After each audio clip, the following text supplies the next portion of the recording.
Hello students, मेरा नाम विशेष कुमार है और मैं यहाँ पे एज अ बायोलॉजी फैकल्टी हूँ। हम आपके लिए एक सीरीज़ लेके आए हैं जिसमें हम नीट और बोर्ड्स दोनों को कवर करेंगे। बट ये जो आपकी सीरीज़ है ये स्पेशली किसके लिए डिज़ाइन की गई है? नीट के लिए। हम इसमें स्टार्टिंग किससे करेंगे? हम इसमें स्टार्टिंग करेंगे फ्रॉम द क्लास 11। पहले क्लास 11 कराएंगे, उसके बाद फिर क्लास 12 कराएंगे। सो आप जल्दी से हमारे यूट्यूब चैनल को सब्सक्राइब कर लीजिए। आपका आज का टॉपिक है द लिविंग वर्ल्ड। ये चैप्टर आपका क्लास 11 का सबसे पहला चैप्टर है। इसमें हम सिर्फ कितनी बातें करते हैं कि भाई क्लासिफिकेशन क्या होता है, नॉमेनक्लेचर कैसे की जाती हैं, आइडेंटिफिकेशन कैसे होता है, ये सारी बातें हम इसके अंदर करेंगे। सबसे पहले यहाँ पे एक बात आती है, दैट इज टेक्सोनॉमी। टेक्सोनॉमी, अब टेक्सोनॉमी क्या होता है? It is the study. किसकी स्टडी? क्लासिफिकेशन की, आइडेंटिफिकेशन की, नॉमेनक्लेचर की। यानी मेरे पास ओवरऑल चीज़ों की स्टडी को हम क्या बोलते हैं? टेक्सोनॉमी बोलते हैं। इसके अंदर हम इसको स्टडी करेंगे। देन नेक्स्ट इसके अंदर आपके पास एक टर्म आएगी, दैट इज टेक्सोन और टेक्सा। ये दोनों वैसे सेम ही होते हैं, बस किस बात का फर्क होता है? एक सिंगुलर होता है, एक होता है प्लूरल। ठीक है। अब इसका मतलब क्या है? टेक्सोन मीन्स, सिंपली आप इसको बोल सकते हो कि taxon means simple that is rank और अ कैटेगरी। यानी कि मेरे पास टेक्सोन मेरे पास किस चीज़ को डिफाइन करता है? कोई एक रैंक है, कोई एक कैटेगरी है। ये है इस चैप्टर का सिंपल सा बेसिक। इस चैप्टर से आपके ज़्यादा क्वेश्चन नहीं आते हैं, बस सिर्फ एक क्वेश्चन आता है जो कि मतलब आ सकता है। देखो वो क्वेश्चन ऐसे होता है, उसके लिए आपको पहले ये टॉपिक जानना पड़ेगा। Keep pot clean, otherwise family get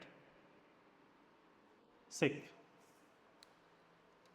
ज़रा इसको आप लोग एक बार देखना। क्वेश्चन आपका किससे बनेगा? इससे आपका क्वेश्चन कैसे बनता है? देखो, KPCOFG और S। K for is kingdom, phylum, class, order, family, genus and species. ठीक है। Kingdom, phylum, class, order, family, genus और स्पीशीज। बट अगर हम यूज करेंगे प्लांट्स के केस में, then we will use the term that is division. अब देखो, इससे क्वेश्चन आपका बनता कैसे है? अगर आपसे मैं एक बात कहूँ, दैट इज आपने एक टर्म पढ़ी है क्या? टेक्सॉन या फिर टेक्सा। टेक्सोन या टेक्सा का देखो, इसका मतलब क्या था? रैंक या फिर कैटेगरी। इसका मतलब था रैंक या फिर कैटेगरी। अभी इसको रुको, अब ज़रा एक बार यहाँ पे आओ। अब अगर मैं आपसे एक सिंपली क्वेश्चन करूँ कि if we are going from kingdom to species, यानी किंगडम टू स्पीशीज। ठीक है। एक मेरे पास ये, एक मैं आपसे बोल रहा हूँ स्पीशीज टू किंगडम। ठीक है। अब ज़रा किंगडम है, अगर मैं इसको सिंपली ऐसा बोल दूँ कि it is the highest category.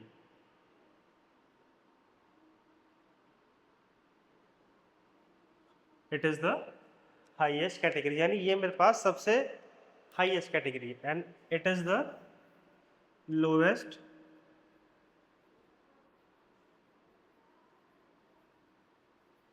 Lowest category. अब देखो, किंगडम है, तुम इसको ऐसा मान सकते हो कि भाई आपके पास एक पूरा दरबार होता है, जैसे कोई किंगडम है, किसी राजा का साम्राज्य है। ठीक है। उसके अंदर आपके पास क्या होती है? प्रजा रहती है या फिर बहुत सारे लोग रहते हैं। तो वैसे ही यहाँ पे किंगडम, इसके अंदर बहुत सारे ऑर्गेनिजम्स है, बहुत सारे ऑर्गेनिजम्स हैं। अब उसके बाद आता है फाइलम।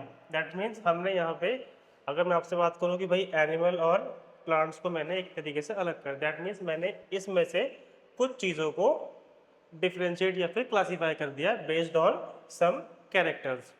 ऐसे ही जब मैं फाइलम से चेंज करूँगा तो यानी मैंने उनको और क्लासीफाई कर दिया, और क्लासीफाई कर दिया, और क्लासीफाई कर दिया, और क्लासीफाई कर दिया। तो यानी कि अगर मैं आपसे बात करूँ, if you are going from kingdom to species, then number of common characters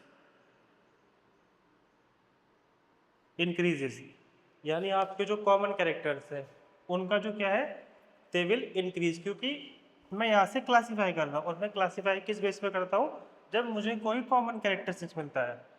and जब आपके पास कॉमन कैरेक्टरिस्टिक्स इंक्रीज होंगे तो जो आपके नंबर ऑफ ऑर्गेनिजम्स है दे विल डिक्रीज। सपोज करो यहाँ पे आपके पास 100 थे, क्लासीफाई होते होते यहाँ पे कितने हो गए, यहाँ पे सिर्फ आपके 10 ही बच गए। That means number of organisms will decrease, but जो आपका कॉमन कैरेक्टर है इट विल इंक्रीज, क्योंकि मैं वहाँ से क्लासीफाई कर रहा हूँ।